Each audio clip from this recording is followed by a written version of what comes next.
Hey everyone, and welcome back to another video. Today I'm going to show you how you can use filters on TikTok. It's pretty easy. I'm going to show you how I can do it. So first of all, you're going to launch TikTok, and basically if there's any filter that you would like to use, it's pretty easy, but just once I see a video that has a filter, you're going to find a filter on the red on the top of your friend's right on the top of the video, okay? But because I can't find a video that has a filter for some, yes, like this one. As you can see, Phase Freeze by Agu. Once you click on it, this is the filter, and you can add it to favorites, okay?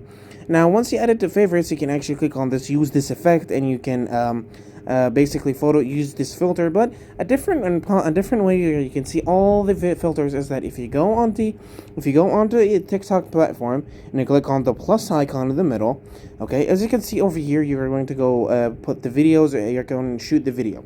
Now, as you can see on the right, on the bottom left, okay, right left of the shooting button is effects. If you click on effects, as you can see, this is basically all the filters that you can use, okay?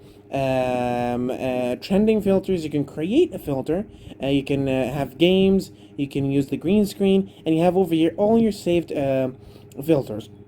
Any filter that you would like, you can save it over here. So this is basically how you can use any filters on TikTok. Thank you so much for watching. Don't forget to like and subscribe, and I'll see you later.